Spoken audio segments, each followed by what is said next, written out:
ప్రతి ఒక్కరూ కూడా వాళ్ళ స్థాయిలో రెడ్ బుక్స్ అని చెప్పి రెడ్ బుక్లు పెట్టుకొని ఉండరు. చంద్రబాబు నాయుడు స్థాయిలో చంద్రబాబు నాయుడు ఒక రెడ్ బుక్, లోకేష్ స్థాయిలో లోకేష్ ఒక రెడ్ బుక్, ఎమ్మెల్యే స్థాయిలో ఎమ్మెల్యే ఒక రెడ్ బుక్, మండల స్థాయిలో మండల నాయకుడు ఒక రెడ్ బుక్, గ్రామ స్థాయిలో గ్రామంలో ఇంకో రెడ్ బుక్, గ్రామ స్థాయిలో ఇంకో నాయకుడు గ్రామ స్థాయిలో ఇంకో రెడ్ బుక్లలో పెట్టుకొని ఏం చేస్తూ ఉన్నారు? అతి దారుణంగా అన్యాయంగా ఆస్తులు ధ్వంసం చేస్తూ ఉన్నారు. రాష్ట్రం మొత్తం దాన్ని చూస్తూ ఉంది, కానీ ఎవరు మాట్లాడడం లేదు. దొంగ కేసులు పెడతా ఉన్నారు, పోలీసులు ప్రేక్షక పాత్ర పోషిస్తూ ఉన్నారు. దొంగ కేసులు పెడతా ఉన్నారు, వాళ్ళే కొడతారు, మన ఇటువైపున కేసులు పెడతా ఉన్నారు. రాష్ట్రం మొత్తం ఇది చూస్తూ ఉంది. చీని చెట్లు నరికేస్తూ ఉన్నారు, ఆస్తులు ధ్వంసం చేస్తూ ఉన్నారు, కనిపిస్తూ ఉంది. ఎమ్మెల్యేలు ఏకంగా జేసీబీల మీద పొక్లేన్ల మీద ఎమ్మెల్యేలు స్వయంగా తిష్టేసి ఏకంగా పోయి బిల్డింగులు పగలగొట్టే కార్యక్రమాలు చేస్తూ ఉన్నారు. ఇంతటి దారుణంగా నిజంగా చేస్తూ ఉన్నారు అని అంటే ఎల్లకాలం ప్రభుత్వం మీది కాదు, ఎల్లకాలం రోజులు మీయే ఉండవు చంద్రబాబు, అది గుర్తుపెట్టుకో. మీ పాపాలు పండుతూ ఉన్నాయి వేగంగా. ప్రజలు దీన్ని క్షమించని పరిస్థితుల్లోకి వస్తారు. ఖచ్చితంగా మీకు బుద్ధి చెప్పే పరిస్థితులు రోజులు కూడా ఉంటాయి. శాతనైతే మంచి చేయండి, మంచి చేసి ప్రజల మనసులు గెలుచుకుని ఓట్లు ప్రజల మనసుల్లో స్థిరస్థాయిగా నిలబడే కార్యక్రమం చేయండి. కానీ తప్పుడు రాజకీయాలు ఈ మాదిరిగా నువ్వు ఒక్కరివే చేస్తావు అనుకుంటా ఉన్నావు.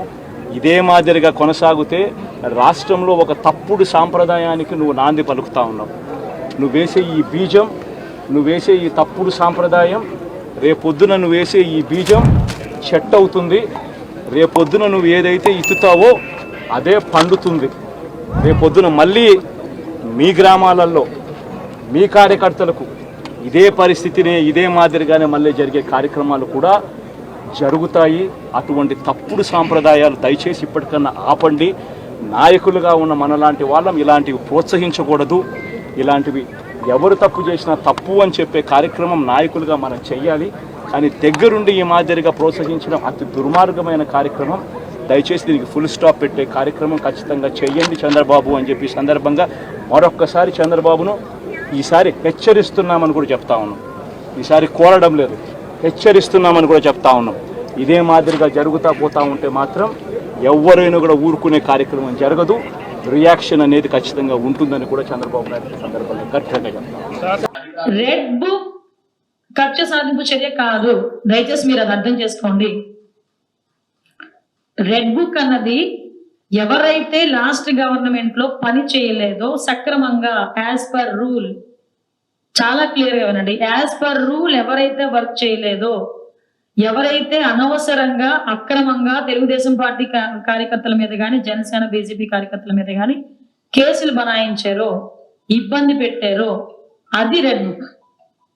కక్ష సాధింపు అన్నది మేము మొదలు పెట్టాలంటే డే ఫస్ట్ నుంచి స్టార్ట్ చేయాలి. మా అవసరం ఉండదు, కార్యకర్తలు బయటకు వచ్చేస్తారు.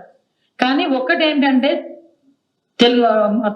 ఎన్డీఏ కార్యకర్తలు అందరూ కూడా కడుపులో ఎంత బాధున్నా ఎంత కసున్నా వాళ్ళు లాఠీ పెట్టి కొట్టిన పోలీసు ఎదురుగా కనిపిస్తున్నా కూడా కేవలం చంద్రబాబు నాయుడు గారి మాట బేస్ చేసుకొని ఆగారు.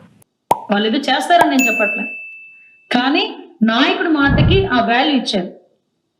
చంద్రబాబు నాయుడు గారు కూడా ఈ రోజు ఏంటంటే రాష్ట్రం అప్పుల పాలైపోయింది. నిన్న మీరు నమ్ముతారా, సిపి ఆఫీస్ తాకట్లో ఉందండి వైజాగ్ లో. నిజం, వైజాగ్ సిపి ఆఫీస్ తాకట్లో ఉంది.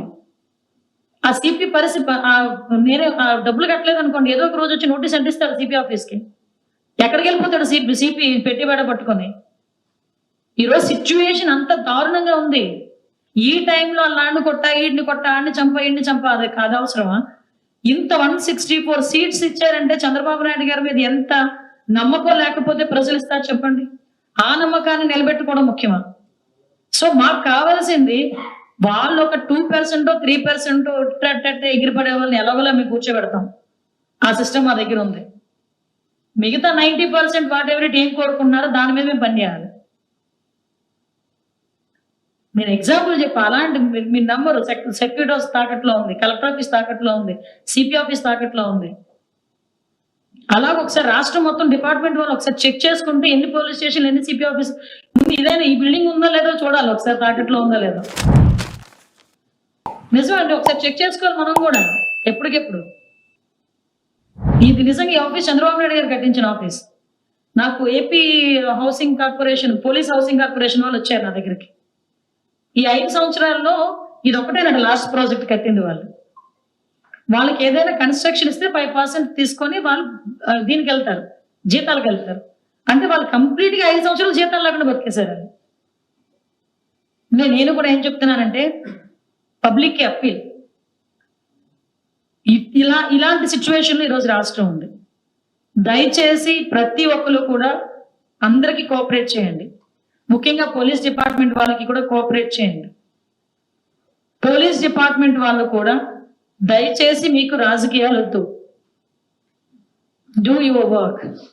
మీ వర్క్ మీరు చేయండి. కాకి చొక్కా వేసుకొని రాజకీయాలు చేస్తే కాకి చొక్కా ఎందుకంటే కథ చొక్కా వేసుకోవచ్చు కదా. సో అదొక్కటే నేను అప్పీల్ పెడుతున్నా. అందరూ కూడా సహకరించండి. ముఖ్యంగా పత్రికా సోదరులు మీరందరూ కూడా సహకరించాలి.